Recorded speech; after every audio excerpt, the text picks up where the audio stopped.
Hi, welcome to the Time to Lead series, in which today I'm going to talk about the hedgehog as a leader. To understand the hedgehog as a leader, we first need to look at what is at the core of effective leadership. Those are two different factors. On the one hand, the clarity that the leader has about where they want to go with their team, organization, or country. We're talking about strategy, vision, the ends. And on the other hand, the leader's deep understanding of how to get there, how to reach those end goals. And here we are talking about tactics, operations, and means. Now, the hedgehog leader excels on this first component. The hedgehog leader has a very clear understanding of their guiding vision in their lives, in their role as a leader for that particular organization or country. The hedgehog leader is not nearly as strong when it comes how to get there in terms of the means.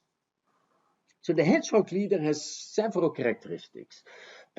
First is they are led by a single central vision for their lives, for their leadership. That vision can evolve over time, so it is not because time, of course, progresses, but this central vision is not something that they completely lose out of sight, and it animates them from the beginning. They tend to see the forest more than they look at the different trees. Hedgehogs focus on big ends, on big things, on gains, and that makes them also risk takers because to attain big things is a lot more risky than smaller things. Hedgehogs reshape constraints that they encounter on the way to reach that vision. So things that are standing in the way, they will start to reshape it, to mold to their will, to their needs. And hedgehogs tend to be long-term visionaries as opposed to people that are focused on short-term complexities. They are visionaries as opposed to astute operators. They know much better where they are going than how actually to get there. Let's now look at two historical examples of famous hedgehogs. The first person is US President Ronald Reagan, a president from 81 to 89. And his overarching vision was to let America hold its head high again after a difficult period of the Vietnam debacle, the oil crisis, two oil crises in the 1970s, hyperinflation, also the Iran hostage affairs. You know, a lot of things brought America down, and Reagan's vision is America's back, America is standing tall. Reagan had three specific goals for his presidency: smaller government, lower taxes, and to strengthen the nation's military. He did not succeed so much in smaller government, but he did reduce taxes significantly. As we can see here, when Reagan came to power, taxes were over 70% in the US, the marginal tax rate. And when he left office, it was 28%. You can see a dramatic decrease in the tax rate, something unprecedented for half a century. Reagan also strengthened the military. He was not successful in a smaller government. Reagan was also not a man of details, of long policy memos.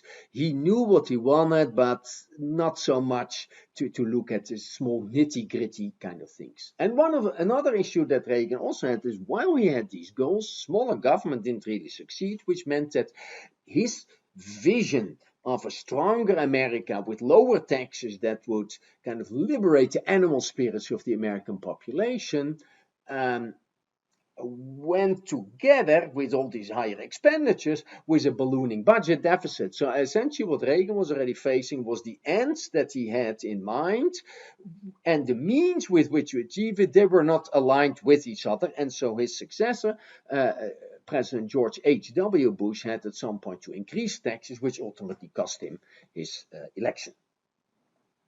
A second hedgehog of a much more evil kind is German Chancellor and Führer Adolf Hitler.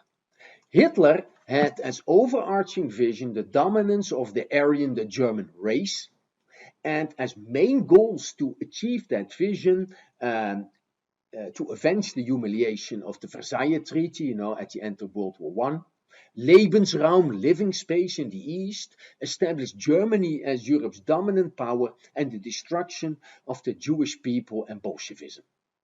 He came really close to achieving that. When you look at the map of Europe in 1942, you see that most of Europe is under German domination.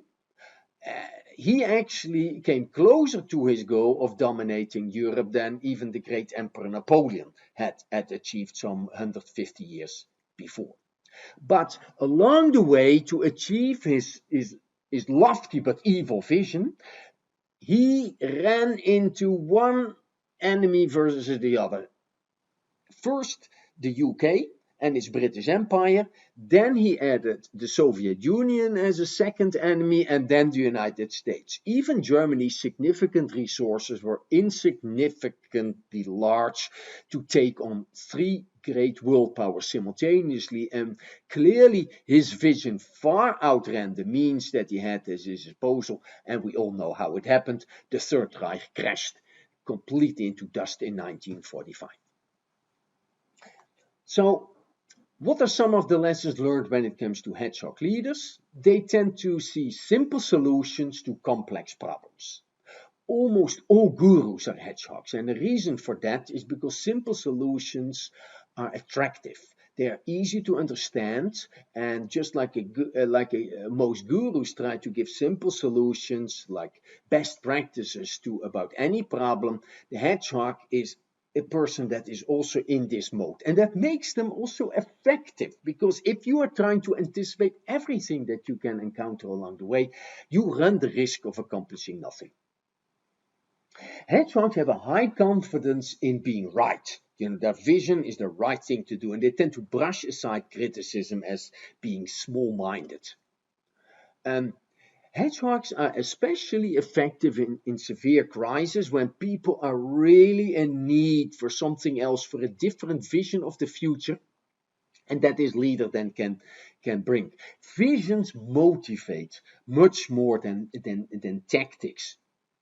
But after the crisis is over, hedgehogs can quickly wear out their welcome, because the lack of involvement of followers, not being open to criticism, these are kind of things that are okay in a crisis, but after a crisis people don't like it so much anymore. The greatest weakness of the hedgehog leaders is their failure to align goals with means. Their lofty goals can easily exceed the means at their disposal. That was to some extent true for Reagan. That was absolutely and completely true for Hitler. So this is a brief introduction on the hedgehog leader. If you are interested in more, you will find more information, details, and examples in the book Time to Lead, which is available both as hard copy and as e-version. Thank you.